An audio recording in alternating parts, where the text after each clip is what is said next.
You're listening to the Jay Bird Watching Podcast, the official podcast of jaysjournal.com and fansided.com, where we discuss all things Toronto Blue Jays baseball. We'll talk about news, rumors, and game recaps. So whether you're a diehard fan or just getting started with the team, this is the podcast for you. Here's your host, Craig Borden, with co-hosts Jason Lyons and me, Ken Alfred. You're listening to the Jay Bird Watching Podcast.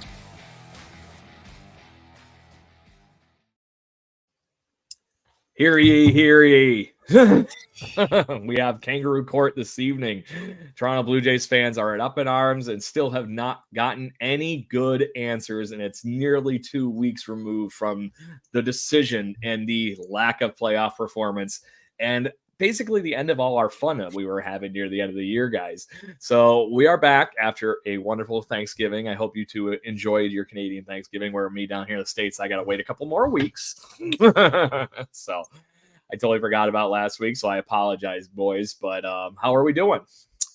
Well, let's see. What happened since I was away last? Apparently nothing happened. A lot of finger pointing. And a lot of nothingness happened, apparently. So, still not happy about how we did, but I know we're going to get into that. But aside from that, the turkey ate was good.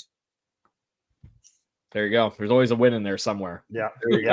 It's always nice to have a day off, spend with the family, and apologize to everybody. I mean, we are regular people, and we do have days off, and when things don't work, they don't work. But you know what it's given us? It's given us just a cornucopia of things to discuss. I mean, it's, really disappointed about the way that the season ended in way more ways than just one.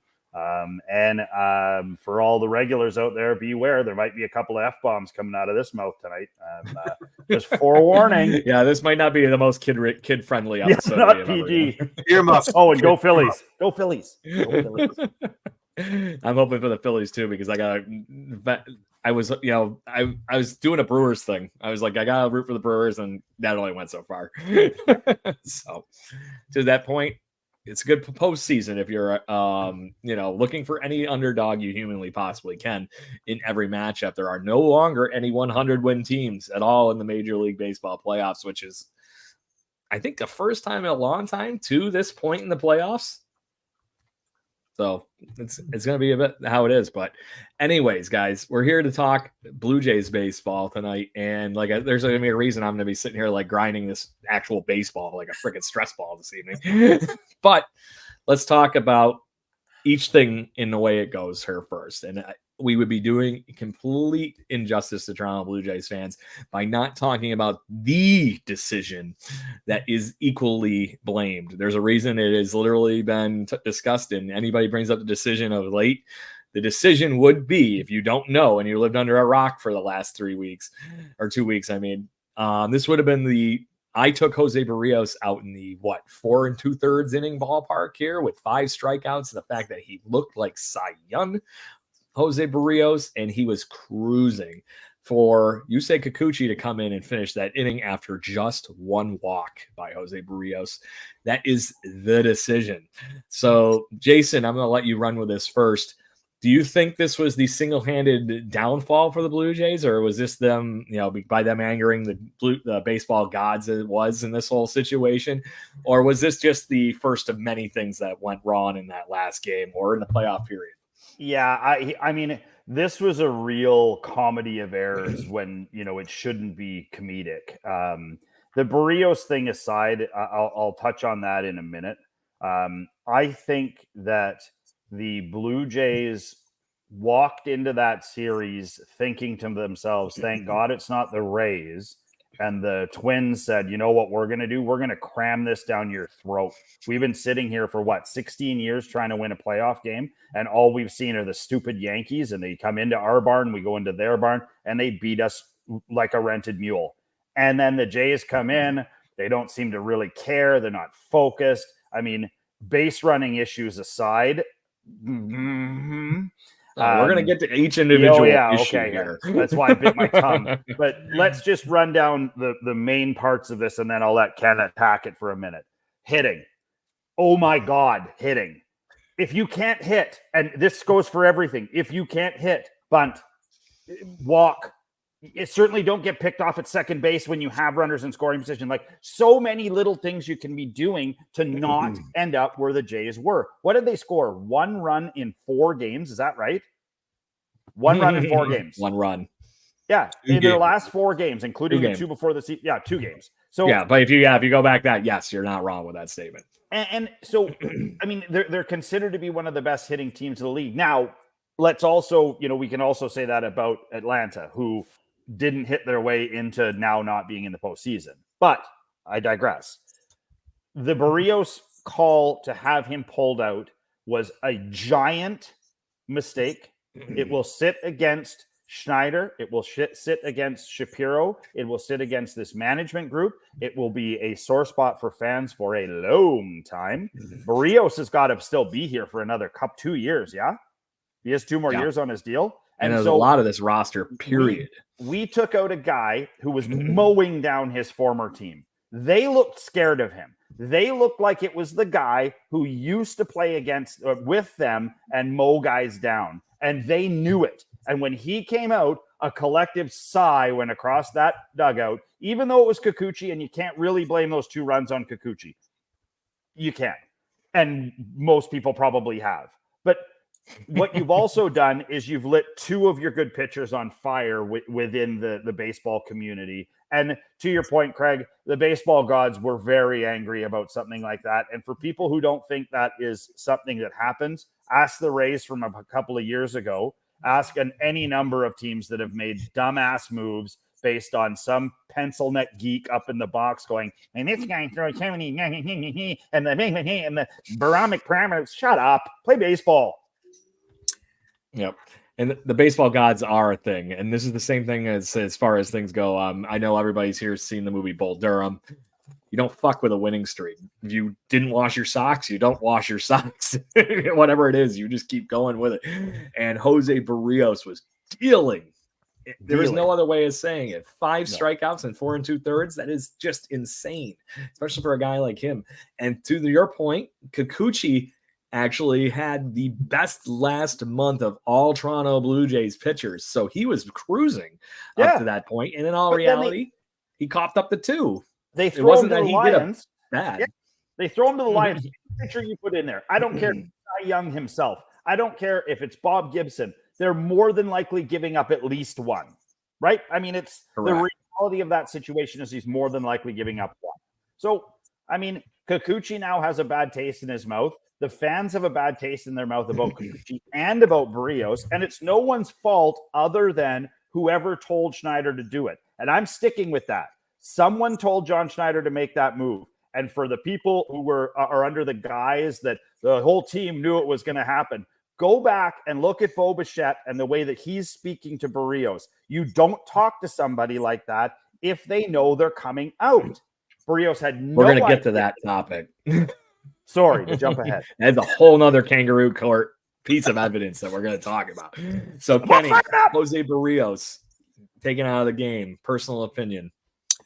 Well, I'd like to declare my candidacy for the head of analytics for the Toronto Blue Jays.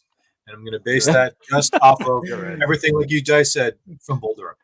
That's how that's why I'm pretty sure anybody could do it at this point if that's what's going on. Yeah, I'm not discrediting you. The old adage, if it ain't broke, don't fix it. Really, really echoes during this moment, right? Like you said, Barrios may have been up and down during the regular season, but like I think I remember from the last podcast before that we knew that he was going to come in with a chip on his shoulder facing his former team. And you guys nailed it right on the head. He was gunning right through them. No fear.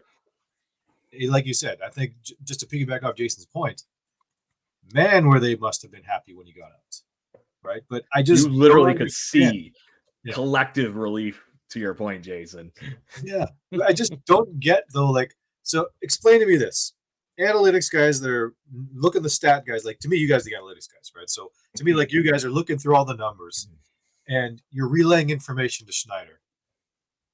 You're seeing how Jose is performing. I can understand maybe he gave up a run or 2, bases loaded, he's having control issues. Okay, then you could probably have something to say, okay, Schneider, we got to pull him, right? Because right now what we're seeing is based on this history, yada, yada, yada. But there was like nothing. There's like an algorithm that was there that says if these things are met, you have to pull them, regardless of the performance. And baseball should all be about the performance, not about the numbers and the stat. The stat stuff is for like, during the regular season, you can have an idea how they might perform. But when it comes to playoff baseball, where it actually matters now, you cannot just look at the stat sheet and make all your decisions based off of that. The other thing too, if every decision was, God. The other thing too is that when that was happening, if that is the case, Don Mattingly has played enough baseball in his life that he should have been the voice of reason. Don Mattingly should have stopped Schneider on the top step and said, "Are you sure? Are you sure this is the right thing to do?" Because if you guys notice, they actually had to take a little bit extra time to get Kikuchi warmed up, because I don't think, even after the walk, I don't think that they were like, it just happened. And the unfortunate thing for me is that if you're looking forward as a Jays fan, what's any kind of certainty that you get? Like, you've got, guys like Whit Merrifield and Chapman and all these guys that are now unsure about wanting to come back as Jays. And we're going to talk about this later on too. But all you had to do was be honest with the guys on the field and be honest with the people afterwards, and we wouldn't have this issue. If management had come out and said, you know what, we screwed the pooch on this. We made a call based on analytics. We made a call based on what we thought, was happening. Two lefties coming up back to back. They'd already raked on us. That's why we did it. Rather than, ho hum, I'm going to direct you over to this part, and, don't look at this thing over here shining, it's not smoke and mirrors. It's baseball. You can't, and in the public eye we live in right now, you can't make a massive mistake like that and then just do this. You can't. It's right there. This was a decision that in baseball minds in every facet have been complaining about, from the casual fan all the way to the most tenured of baseball fans. Ken Rosenthal basically said WTF the other day during the broadcast. You guys didn't get to see what I saw, which, by the way, was the worst announcement crew ever for a Major League Baseball game here in the United States, with Michael Kay and Alex Rodriguez calling that game for me. And by the way, really? This is the first time ever that I will ever in a million years even think about entertaining the fact that I actually agreed with Alex Rodriguez on something. It literally puts the Kevin Kiermaier stuff I was talking about preseason to shame. How much I despise the fact I am that not buying you an A-Rod jersey. I am not buying you an A-Rod jersey. I cannot. I draw the line at certain spots. That's one of them. So all I was thinking the whole series too, because there's a whole 2 games. Oh, the Twins are never going to win. They still have 6 degrees from 16 losses in a row with the Yankees announcers announcing this game. The thing that pissed me off about that the most is, like I said, he was right. 100%. You don't take Jose Barrios out of a damn ball game. And then the fact that, like I said, that I'm actually quasi agreeing with freaking Alex Rodriguez here blew my damn mind. And the fact that both fan bases deserve better than getting Alex Rodriguez to call their game. Mm-hmm. The Twins hate him. The Blue Jays hate him. I remember the damn time he still ran behind Johnny Mack at freaking third base and yelled boo, and the ball went, or I got it. It was I got it, he said. I still remember that as a Blue Jays fan. And Johnny Mack watches the ball drop, and Alex Rodriguez is sitting on third going, he's such a dick. And not to mention, there's that whole, he cheated, got caught. How many times? 3 times to 162. Yep. 162 game suspension. And there's guys like Kenny Lofton that can't get an announcing job. But no, let's just give it to Alex Rodriguez. He deserves to be in baseball. Don't even start with me. Like how Michael Brantley no, not Michael Brantley. What's his name? The guy that's on Sunday Night Baseball. He's so good. Oh, no, it is not Brantley. I forget his name, but yes, you're not. Yeah, give him a freaking so good. And he gets no run. But yeah, I mean. Anyway, so back to the Barrios thing. Next one. Who's next? Like I said, you don't make fun with baseball guys. He's cruising. And by the way, I quoted my own stats wrong because I was thinking 47 pitches.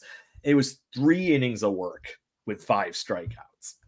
So Yeah, and that's to that right. point, Kikuchi only gives up the one. He pitches an inning and 2/3 and looked really good, except for that first 2 batters, which gave up 2 runs. So it's like I said, you don't make fun of the baseball gods. And if you look at that rest of that series, the bullpen's the only reason we were even in both those games. But yeah, don't bring him in that early. Now, and let's also, let's also discuss the fact that it's not like the Jays got shelled, right? I was going to say that. They were close games that anybody could have won. And, I think it harkens back to sort of, and I don't know, if we're going to come around on this, but I mean, if you don't get hits, you're not going to win games. You don't win games 0-0. Like it's never happened before. But there's a reason nobody's talking about how the Blue Jays lost game 1. And it's because Pablo Lopez looked like an ace. Yeah. Period. But I mean, there's a reason that all Blue Jays fans are up in arms around game 2, because there's a complete blatant reason why. But they didn't do themselves any favors, to your point either, Jason. But then Sonny Gray goes into the next series and he gets hammered. And the reason that they hammered on him is because they sat back, they let the ball travel, and they didn't try and hit a home run with every swing. And I just about said fucking swing, every swing. And I can't understand why the Jays. Vladdy Guerrero Jr. has hit 136 in his entire playoff career. Stop trying to hit home runs every time the ball's thrown at you. Hit a base hit. Leg one out. Yep. Do anything but what you're trying to do. And that mentality bled all up and down the lineup. Like, I mean, Brandon Belt was making swings like he'd never played baseball before. Bichette was the only one.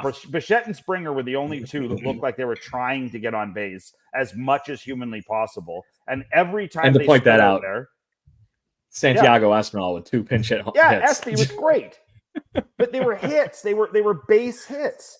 He wasn't trying to murder the ball. And he's smart enough to know that on that broken bat flare that he got, finish your swing and get to first base. I mean, it's baseball 101. Like, I don't know. It's so frustrating to me to watch these guys casually hit another lazy fly ball to second base and then saunter their fat butts back to the dugout. And you're like, dude, honestly, like, go and watch a video of Bryce Harper.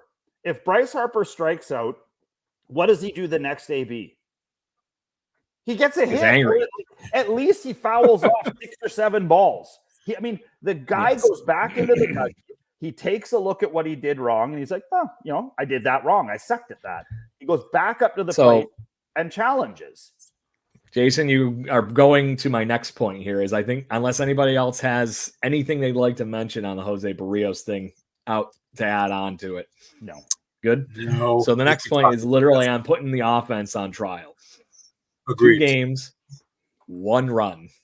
All right, no runs, right? Brutal. Wow. Yeah. No, we got 1 in the first game. Yeah, so 3-1 and then 2-0. anyway. Yep, and a Kevin Kiermaier single, right? Anyway, but on that note, they got 9 hits out of the 33 at bats they had. They left all 9 of those base runners on base, none in scoring position, and they struck out 12 times out of those 33 at bats. That's pushing half. I mean, it's the ball insulting. It's insulting to think that the guys that were driving the boat were Springer, Espy. I mean, Bo Bichette. I mean, the guy got 4 hits. I mean, I challenge anyone to challenge Bo Bichette. I mean, the guy is 8 of the 9 hits. Yeah, the guy is proving to be the hits. best Blue Jay right now. Whether he continues to be their shortstop, whether they athletically they move him to second or into the outfield or whatever the hell they do with him, because he can still hit and he's still gonna crush. Like, he is starting to get, in my mind, he's starting to get into Tatis Jr. territory where it doesn't matter where you put him, he's gonna smash. And he's still super young. His fielding can come up at short. It's still not that bad. But I mean, you can't teach the fact that when he got that fourth hit and he looked into the dugout like, guys, like, let's go. Like, one of you guys do something. Help me help you. And I'm going to say this out loud as well. Every Blue Jays fan that was angry when we traded Varsho, you must be some kind of mad now to watch what's going on in Arizona, because that kid we traded, who was our dispensable catcher, is a superstar. A superstar. You're jumping topics again. I know. That's for when I go dump all over management near the end of the show. Yeah. I mean, I saw some of the game. I was watching the highlights. I'm like, were the Jays holding the bat incorrectly? Were they holding the fat part of the bat? Yeah, upside down. They went upside down. Upside down. I'm just like, how do you go from, like you said, being one of the best hitting teams in the league to like you said, 9 for 33? I'm like, at this point, we should have brought back Paul DeYoung. He probably would have got a hit out for us. That's how it looks. Paul DeYoung might have actually saved us. Who knows? Maybe he probably would have got a bunt single. I don't know. Paul DeYoung hits in the playoffs. That was one of the reasons we were excited when we got him. There's that whole piece to it. So kind of gets more insulting than the 9 for 33. Only 4 Blue Jays accounted for 8 of those hits. Springer went 2 for 4. Bichette went 2 for 4. Alejandro Kirk went 2 for 4. And then Santiago Espinal comes in off the bench as a pinch hitter, went 2 for 2. The only other hit in the whole game, Kevin Biggio. Yep, Kevin Biggio. I don't know what else to say.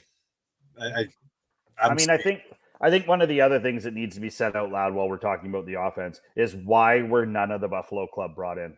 Like, why at no point had these guys who the Jays had to put all of their weight on to get them to where they got to, why were none of them used? Like, I don't care when it gets to the 7th inning and Vladdy is 0 for 4 again. Get his ass out of there and put somebody in. I don't care who plays first base. Put a bucket there.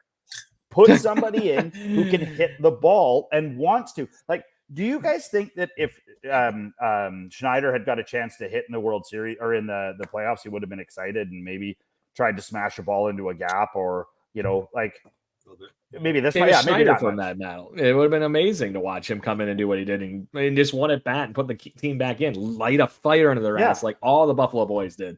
Maybe watch Dalton Belt was in at the miss. end of this game. Strikes out 3 times. 3 of those strikeouts in that my number were Brandon Belt, and then 2 of them were Dalton Varsho. The other one with 2 strikeouts, Matt Chapman. He looked disinterested. Those 3 guys I would have been pinch hitting for. Varsho and Matt Chapman looked like they could have been wanted to be anywhere else but where they were. And I mean, you know what? If Chapman doesn't want to come back, I don't know what it is with third baseman and the Jays and us getting a shit run on the ones we've got. But I mean, like, Donaldson turned into a turd bag. Looks like Chapman's going down that same route. You know, we've got a pretty decent guy named Espinal who can play third base and seems to want to be a J. And I mean, you could probably, what's he making, like $4 million or something a year? Barely, like, if even that, minimum. You know, like, so, but anyway, come on. There's plenty of good things going for the Blue Jays at third base too, because Aurelio Martinez also had a freaking crazy second half once he got promoted up to the Buffalo Bisons, another hitter from Buffalo. And then there's this whole thing that Aston Barger actually had a monster second half after coming back from an injury. So spring training at third base is going to look very interesting, but the Blue Jays do have to do something, anything, figure out what the hell to do with this offense. And I'm looking at that dugout first. I don't know if it's these hitters that you were just calling out, or if it's the one that's supposedly teaching them and leading the parade for planning of said hitting. And I'm, like I said, I really am over the Guillermo Martinez idea here. And I think if somebody's going to go, it's got to be him or somebody that's going to show that they actually care to try getting this team hitting. And I don't know if he's doing a good job or a bad job, but I think, unfortunately, he will end up wearing it, is kind of where I'm sitting. But you can't have a team get to the playoffs and do this. And this was the story of the whole season, guys. Timely hitting, clutch hitting. These singles don't get us anywhere, and we can't wait for the home run anymore, as apparently our damn ballpark's too big now, fellas. That's all I'm going to say. weren't we in another ballpark for this one? Yes. So now but we're I'm saying Toronto's too big and Minnesota's too big? Dang it. We have a bad problem with Minnesota the last few years. It's kind of unfortunately becoming the new house of horrors because obviously we figured out what the hell to do down in Tampa, and that stadium's going to be rubble in the next 4 years anyway. So there's that whole thing. Maybe I'll exercise the demons and get us back to norm. But we've had honestly since Bautista, Carnacion, and everybody have left, we have not performed in Minnesota at anywhere near as good as what we did. And if you want to look at the teams, they weren't terribly different until the last 2 years. So the quality of the team that Minnesota has been putting out hasn't changed terribly until the last 2 years. So they have a good team. Yes. It is what it is, They're I all guess. good teams. So, and maybe maybe that ballpark means bad. I mean, if you guys haven't noticed, everybody that made it to the playoffs is pretty good. All those teams are pretty good. And I mean, for Baltimore to get railroaded by Texas, I mean, that's got to be. I was disappointed by the Jays, but can you imagine being a Baltimore fan right now? Like, I mean, talk about the highest of hopes, the most confident team going in, and they just got punched in the mouth over and over and over and over again. It was brutal, but they were spanked. They learned a lesson.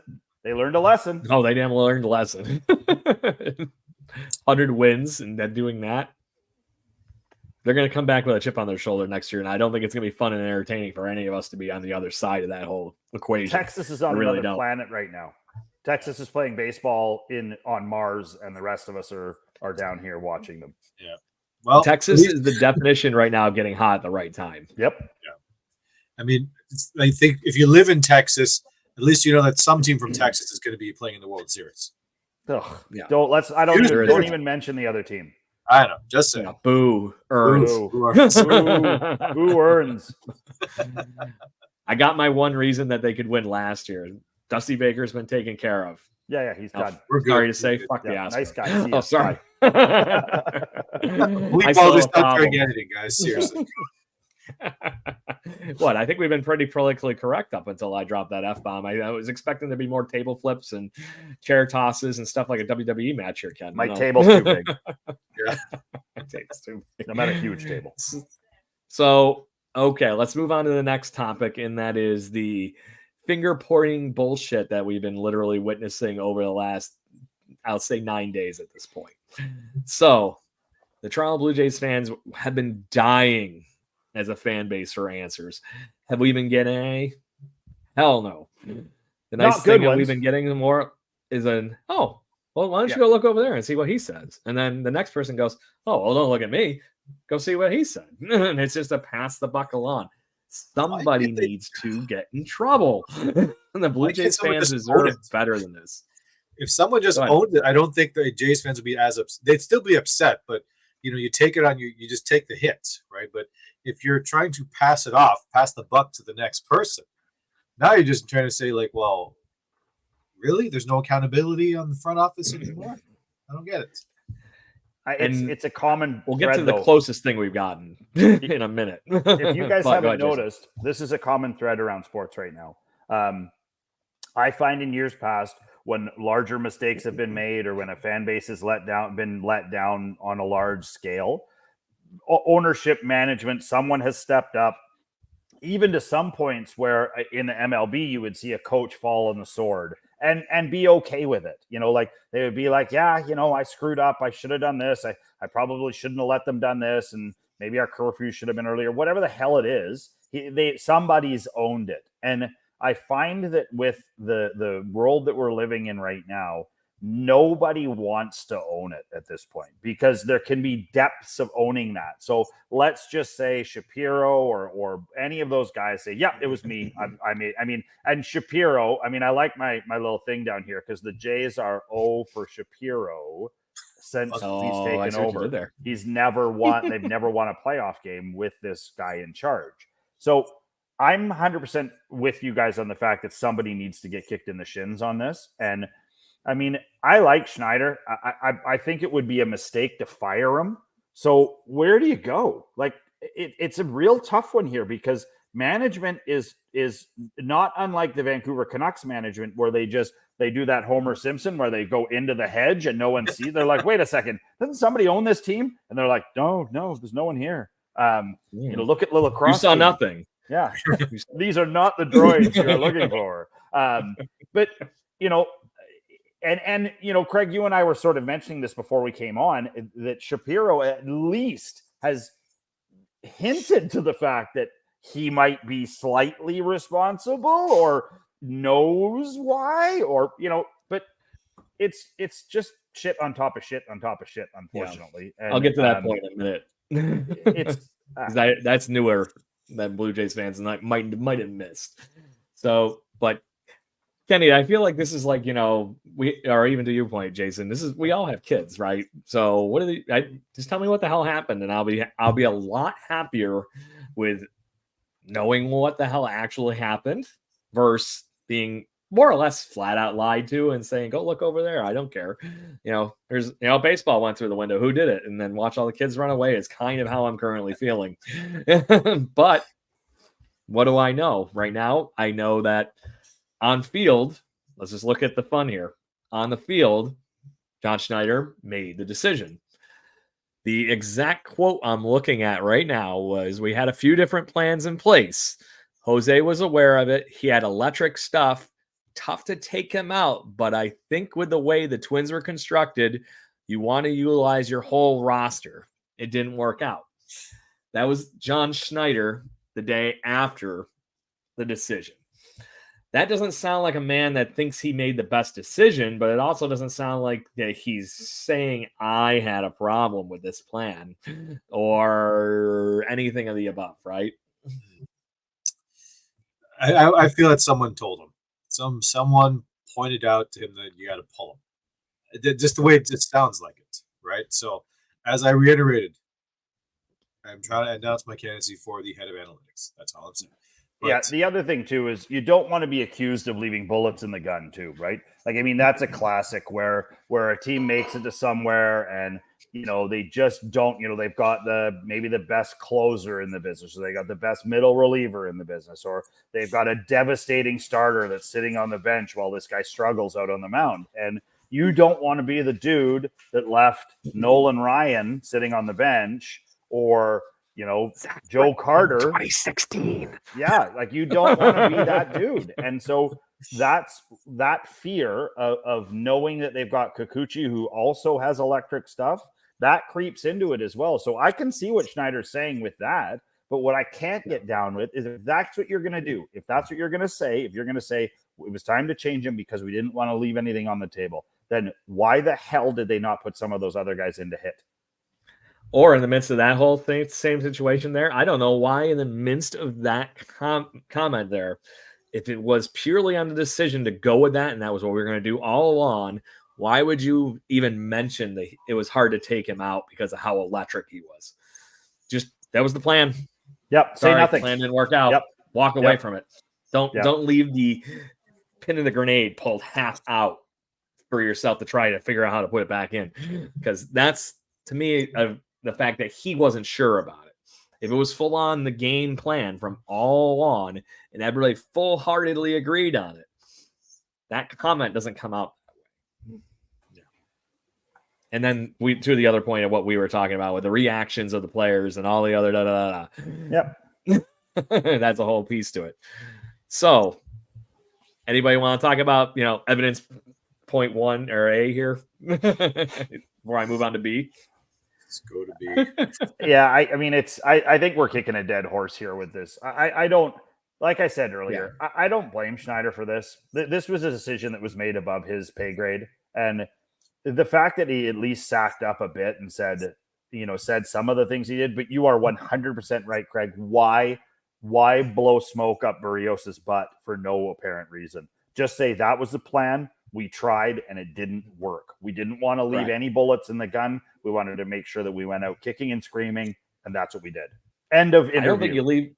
I don't think you leave any bullets in the gun by using Kikuchi in the 5th. No. 6th. 7th? 8th? let him ride it out. Well, maybe it's 1-0. Maybe it's 1-0. Maybe one of those runs scored. Maybe. But I can almost say that one of those runs probably would have scored. I'm not worried about that. And the fact that you gave the Twins life with that move is the problem. Yeah, I agree. So, yep. Anyway, let me move on to finding my next piece of evidence. Victim. Here. Our next victim. Victim. Go ahead. I said just finding our No, next you said victim. something. All right. So, in the midst of this whole thing, obviously, later that week, Ross Atkins comes out and is the one that's supposedly going to answer all the things and what was going on from the front office all the way down to the field personnel that day. Do you guys recall how that conversation went? Because it went horrible. This conversation I never quite realized how to greasy. He's Schneider greasy. made that. Yeah, he's greasy. That Atkins. It's not just this weird hair that he's got going on lately. I think that, So- that it's interesting too, because I feel like after those comments were made, some of the players, even when it was brought up that Atkins had said that, you could see this sort of, like when a guy kills a bunch of people and they go to his hometown and they're like, oh no, he was such a nice boy, no one ever thought, and then they get to one person, they're like, yeah, that dude was a fucking maniac. Like I'm surprised he didn't kill 30 people. Like that's the look they had. Like, oh, you guys have figured this out now. Yeah, he's a jerk. So I don't know. Yeah.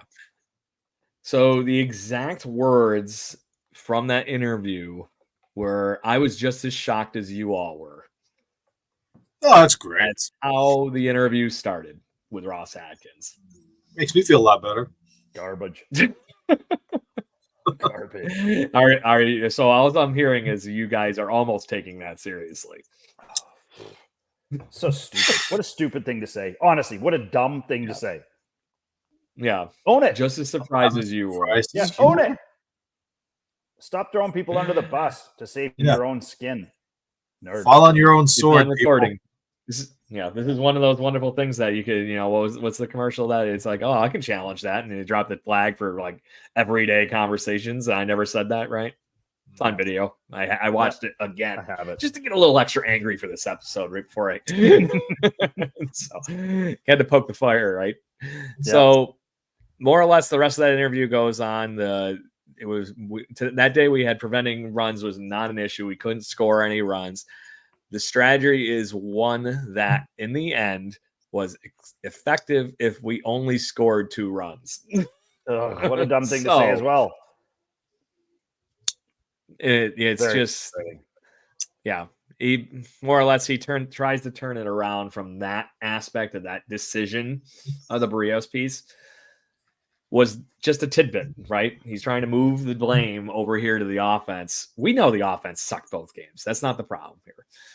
So now, Craig, do you at all take it with a grain of salt? But yes, fire him is my personal. Kenny, you can chime in on this as well. But do either of you think that this kind of a speech, because this is the kind of speech that if he knows he's coming back and he knows he's sort of been the green light to go after one of the really big free agents, that he can come out of this saying, hey, look at me. I'm now the Pope of Greenwich Village over here. Look what I did. I got us Bryce Harper. I got us Shohei Ohtani. Look at me.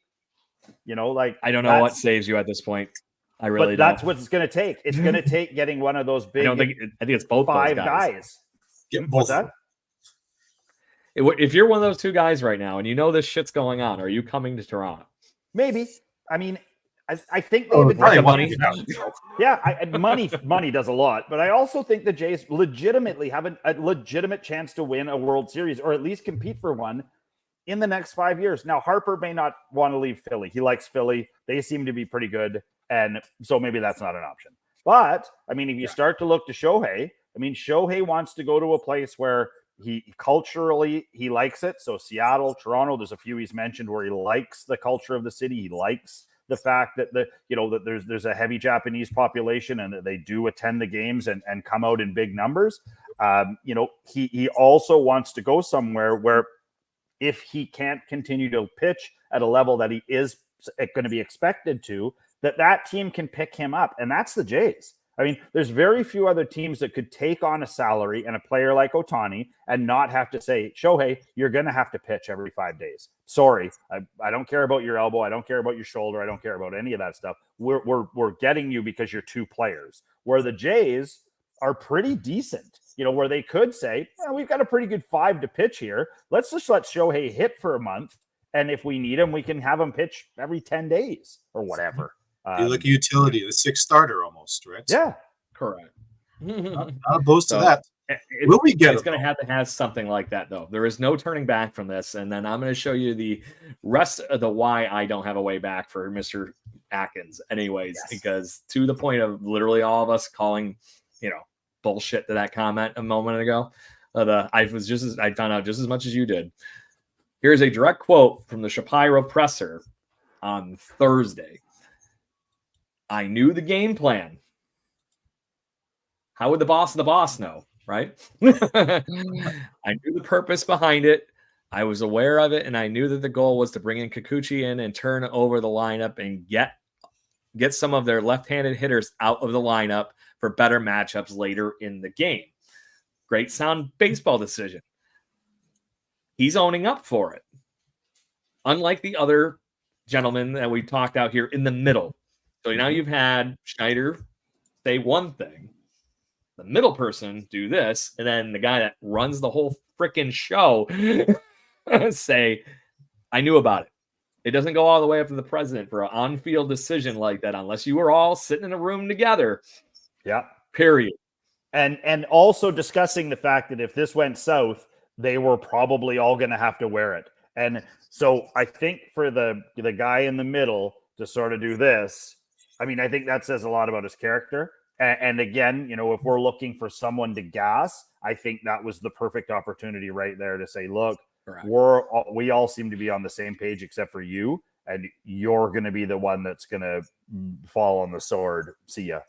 So the only thing he went on to expand on that, he didn't know when it would happen and if they would actually go through with it. Those are two things that are very different than what we heard from Atkins. Yeah. It's one thing to go from it basically the way I'm interpreting that is it's one thing to have the game plan and then deviate from it. It makes to me sound like this, that everybody else involved had the ability to change from the plan if they wanted to. Keyword, if they wanted to. So I feel like somebody's boss is holding somebody else is accountable for the fact that he's not being held accountable for it. Like having you happen to be stuck with that crappy boss that actually wants you to do something, even though his boss told you didn't need to do it. That's what's going on here. Office space level shit. Yep. Yeah. It's like corporate politics all over. It's just correct. Boss of the boss of the boss, and my brain hurts just thinking about.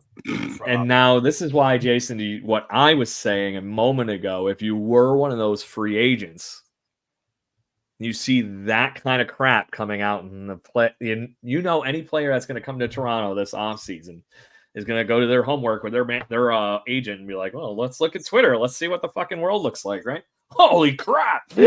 Well, I agree with you, but then how does anybody end up in New York or in San Diego or I could go on. The list is long of terrible places, with terrible GMs making terrible decisions. So, I think it comes down to that being part of it. And I think that once we get closer to free agency, we may see Atkins maybe own up to something like this or just sort of say, hey, in the moment, that's how I reacted to the question. And after reflecting for a little while, we want to make sure, blah, blah, blah. But the Mariners have done a good job of it for being not a great organization to, sort of turning into a good one, but making sure they're saving face when they're in the public and when they're talking about their mistakes. They, they openly talked about how disappointing it was to not make the playoffs, the screw ups that they made, the screw ups that ownership made, and, the fact that they didn't make some of the trades they probably should have. And so that's fine. That's great. Awesome. So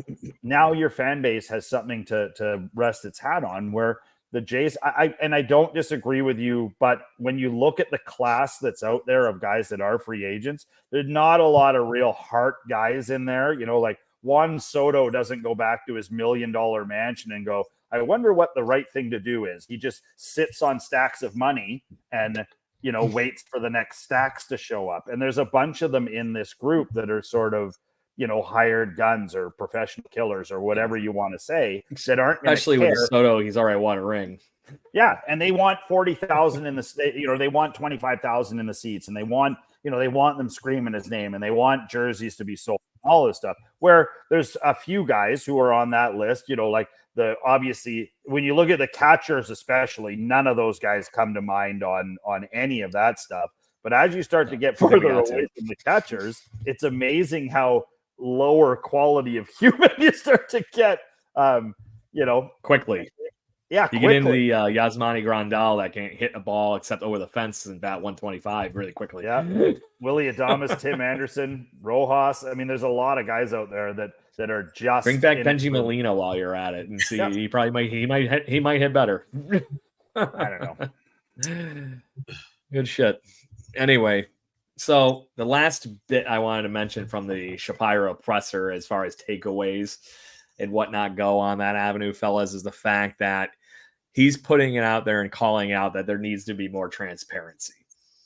That is his active leadership amongst this chaos, saying this is going to happen all the way from the top down, all the way to the players, and there's going to be better communication due to all these things. My question is, does any of that spill over into the fact that they actually might stop lying to the fan base a little bit too? But that's not mentioned. Yeah, nice fluffy words. You guys think any of that happens? It's hard to say. I mean, right now we just trying to talk it up for the fans to try to make us feel a little bit better. It's window dressing for now. Yeah, I feel like the Jays, not dissimilar to, and again I'm going to go back to hockey, but not dissimilar to the Leafs a couple of years ago, where they had to be in a room together and look at each other and be like, guys, okay, we keep way over promising what we're delivering on the ice, and the fans are going to start to turn on us, and these are rabid hockey fans that we can't keep doing this to. And as much as it pains me to admit it, I think the Leafs have finally come close to getting it right this year. They look great. The whole team looks solid. It looks like they're playing together. And oddly enough, it's the same thing that's happening in Vancouver. After years and years of tire fires, it looks like those two teams finally just said, hey, guys, we're actually pretty good athletes. We're pretty good at this sport. And if we work together and don't be dicks to each other, we can probably do well. And then they have this shining example of the Edmonton Oilers that just keep blowing their own foot off. I don't know how they keep growing feet, because they just every single opportunity they get, they're just like, bango, foot, fall over. And it blows my mind. But the Jays have stumbled. The Jays need to do a little cleaning. I'm going to put this out there right now. I don't think Vladdy's a Jay next year. Let put me down for my hot take. That's my hot take. We need like a button for that one, like a yeah, we gotta get. I think he's got tons of tradability. I think that he's young. I think that any team he goes to, he immediately becomes Big Papi. He has so much cachet, and I don't know if he just doesn't want to play in Canada anymore, or he just is sick of hearing Schneider's voice, or he doesn't want to live in the shadow of Bo Bichette, which he never ever thought he would. But Bo has exceeded what Vladdy can do and continues to skyrocket past him. And then even a guy like Kevin Biggio, shut up. Yeah. Even a guy like Kevin Biggio, who I guess when they were in Buffalo was the better player than all of them, has now finally said, you know what, Vladdy, I can play first too.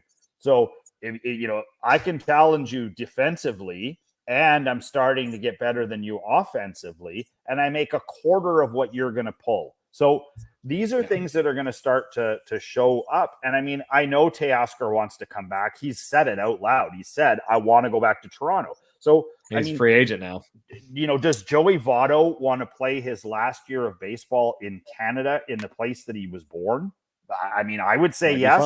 I mean, he still hit, what did he hit, 26 or something this year, and is still a very viable. He was one of the best players in baseball for a whole month this year. Right. He was basically single-handedly the reason the Reds were outside of De La Cruz for running with things a little bit there for a while. And Encarnacion. They had that Encarnacion kid, and he's pretty darn good too. But anyways, I think that go ahead. Go ahead. I was going to say, so as far as hot takes go then, right now the Blue Jays free agent to be class is currently Matt Chapman, Kevin Kiermaier, Brandon Belt, Whit Merrifield, Jordan Hicks, and Hyunjin Ryu. Any of them coming back? And Danny Jansen. Jansen's a UFA. Is arbitration. Oh, arbitration. Okay, good. Thank God. I think Hicks is back. Here's my hot take. I think Hicks is back. I have a feeling like they're going to try and get Ryu back. I don't know why, but I think they like him. And I think he likes being in Toronto. And really, past that, I mean, maybe they make a push for Whit. Maybe. But Whit he's has the only one, and I think he's too angry. Yeah, but that could be a good thing. Like, they almost need somebody who's at Stroman's anger level to get them back on track with what they're doing. Because when Stroman and the if they didn't tell anybody and forgot to tell anybody about the Barrios one, it was clearly Whit Merrifield, because he was fuming, mad during that locker room. Yeah.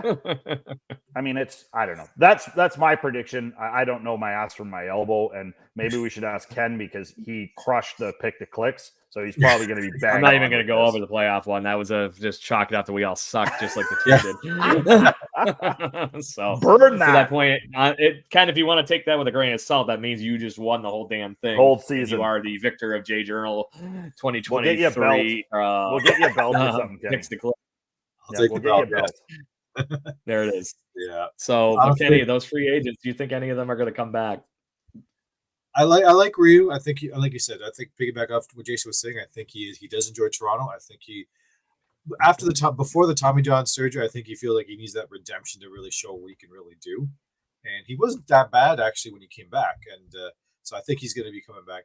I don't think Chapman's coming back at all. I think he just probably the time carded out, and I'm out. I think he's going to be the newest New York Yankee. I'm calling that one right now. I wouldn't be surprised. And I don't think that's a stretch. They need a third baseman badly. And when the Yankees have problems, what do they usually do with it, boys? They spend money. Frickin' money. Yeah. Merrifield, I don't know. I would like him back, but like you said, if he was that fuming. Kiermaier. Sorry. Kiermaier's back. Kiermaier, the other one. Yeah, Kiermaier. He would like to be back. I don't think Whit Merrifield looked very pissed. Like, I don't know if it was because of the fact that he never thought they would be dumb enough to really do it. Yeah. Or I'm kind of curious, though. Did he was lose confidence in Schneider, though? That's the thing. That's what my thought is. If he's that upset, could they coexist, or is it one or the other? Right? They says, okay. My worry is that he might have already lost the locker room, and it's not even spring yet. Yeah. And that's what I'm currently worried about. And this doesn't come down to just Schneider either. If that team really made the decision, this includes Mattingly, Schneider, every bench coach, all the base coaches. We're already seeing Rivera, the third base coach, saying, peace, I'm out of here. But he's actually legitimately retiring. So I'm not thinking that was having anything to do with what happened on the field. But to that point, if that team has already lost this locker room, then you either need to do one of two things: nuke the whole team and start over, or get rid of the management. There's really only those two things that you can do. Yeah. So, and I mean, you at can't this have point right now, I don't poison pill in there. Yeah, I don't think they can. I don't know how much water it holds for them to say, that everyone's coming back. It's a long off season, and a lot of stuff happens. And when the Phillies win the World Series this year, and they go to their first set of winter meetings, and guys are talking, and they see who's out there and available. Maybe management finally says, all right, you know what, Shapiro, you're gonna, or whoever you're gonna, Atkins, you're gonna wear this, and we've got this guy, this new young stud that we want to give a shot to, or we're gonna go with a grizzly old veteran, and try that route. But I mean, there are a million guys in baseball right now. Like, baseball management guys are a dime a dozen, and loyalty is at an all-time low. So, I mean, to say that they're going to stick with this same team into the new season next year, I mean, 50-50. Yeah. So right now, so far, according to the record, Atkins is staying, Schneider is staying. They have not went past that line. So I guess it's going to be interesting to see where things go in the next few months. But that is the quote unquote only thing that's been said so far. And I still even take that with a grain of salt because this fan base is still not very happy. So the other thing with Merrifield, before we go anywhere and actually talk about a couple happy things, yeah. Does anybody have anything they would like to add before I try to end the show here on a high note? The only thing I'll say about the free agent stuff is that Whit Merrifield, it appears to me, is up for a massive raise if the Jays re-sign him. Like I'm talking an $11 million swing. His current value in the majors, his current value in the majors is about $8 million, but I think if they retain his services, it's $18 million. So again, I think that goes to a lot of decision making because, it's some. I was just reading it I was trying to pay attention to it, so I think I'm close, but that's something to consider. 2-3 years. On to the good things. Yeah, it's 2 years or 3 years or something. Yeah. What's the sign, right? Yeah. It's Vladdy. Get back to the base, you fat. Yeah. Stall on the play. Too soon. So, anyways, good news. Blue Jays have a plethora of players playing in the Arizona Fall League from the minor league system. And did you hear who had his debut and has already gotten in 2 games, totaling 3 starts, totaling 13 innings thus far? I'm going to say Ricky Tiedemann. I was going to say Tiedemann. You are 100% correct. The Teed has got 18 strikeouts and 13 innings already, guys. So good stick. Did you hear that? And I agree with both. Well, I agree with both of you. Bringing Ryu back is a smart baseball move. The question is it going to be too expensive when you have somebody like this that's on the outside currently looking in? You still have whatever the fudge is going on with Alek Manoah to figure out. Yeah, that's another weird one. We got to open that can of worms next week. That both Shapiro and Atkins both had something very weird to say, very cryptic about Alek Manoah. Like, is Alek Manoah gone? Like, did he get abducted by aliens or something? Like I'm serious. Like, is he gone? Anyways, we'll talk about it. It sounded like he left Buffalo was the only thing that I took with all that. And this was a few weeks ago. Ken and I talked. I think one of the weeks you were out, but he never pitched. Yeah, you got to put him. We got to put him on the card and find out where he is. You're going back to the gloom and doom. Stop it. Times. I have one other one. One more good one. Yep. No. Which recent Blue Jay from the 2015-2016 years just announced his official Major League Baseball retirement?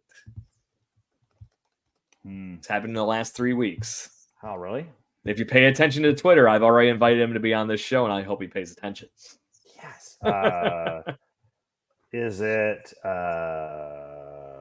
It's not Encarnacion. Oh, he's already retired. Officially retired. Shall I give you the position? Yeah. Will that help? Sure. Yes. Second base. Oh, Goins. Ryan Goins. He is officially retired from Major League Baseball after honestly, guys, a very underlining, sneaky good career. I'm not saying it's a Hall of Fame by any admitting or a craziness or anything like that, but a guy like him that played great defense for a long time, including being on 2 postseason teams with the Toronto Blue Jays and a division winner for the first time in a bajillion years.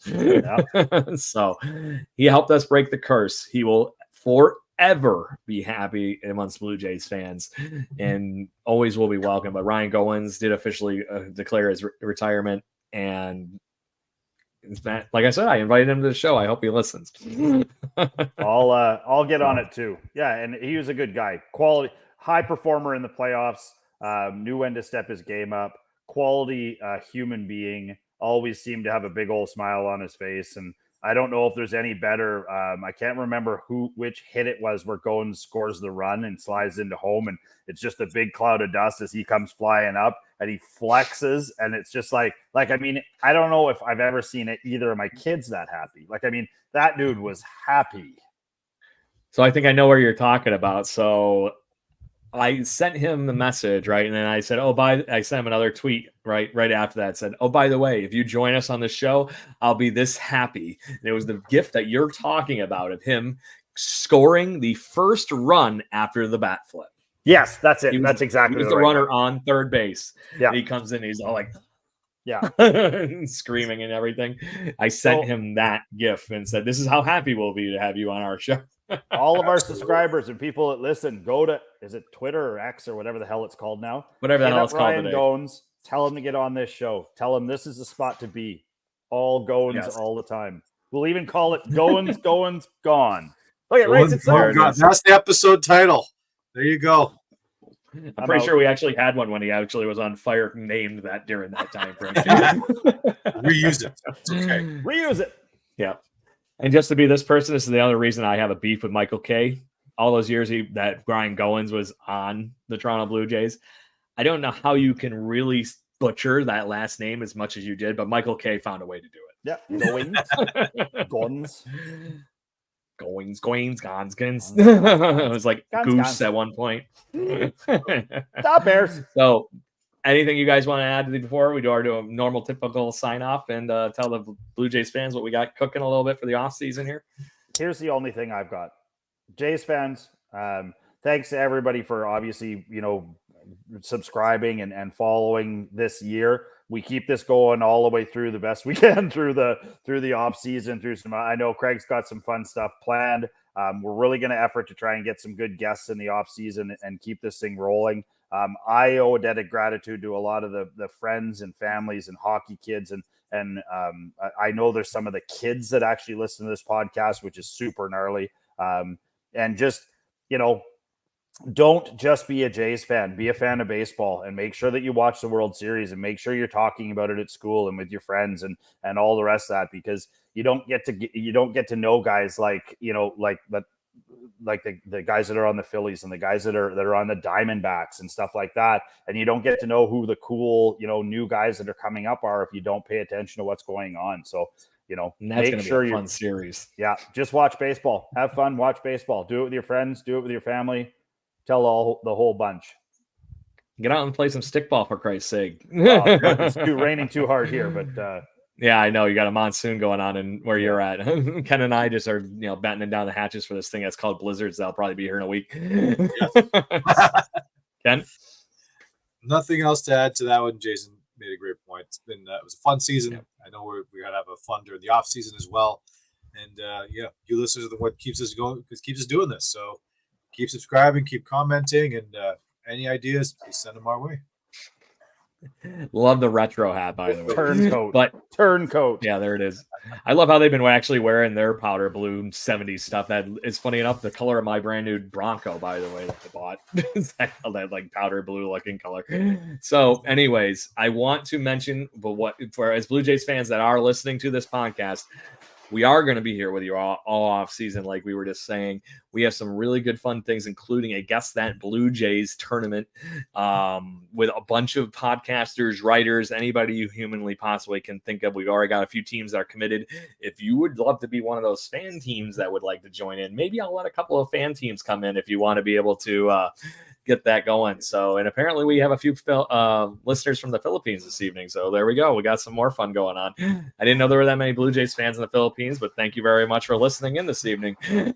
But on that note, like I said, we're going to be here all off season. We got that. We also have season reviews, player reviews, obviously, eventually free agents and trades coming this off season. And we'll get you geared up for the spring, but things are coming soon. Hopefully that we'll have some fun with and have all of you joining here on chatting with us live every Monday evening, still at 7:00. If things get too thin, we'll let you know if we're going to go to every other week or something like we did a couple of times over the last few off seasons, but it hasn't been as prevalent the last few years. It's been too much to talk about the last couple of off seasons. So yeah, we'll get there. Until then, make sure you keep reading all the wonderful material at jaysjournal.com, the official sponsor of Toronto, of Jaybird Watching here for us and part of fanside.com. And listen to us wherever you get your podcasting pleasures from, including checking us out live on Mondays, as I mentioned. Ready, boys? 3, 2, 1. Woo! Let's go Blue Jays. And Phillies. Thank you for listening to the Jay Bird Watching Podcast. Please follow us on Facebook, Instagram, Twitter, Twitch at BirdwatchingGC, and our YouTube channel. If you want to support the show and get extra content, please consider joining to our Patreon at patreon.com/birdwatchinggc. Go Jays, go.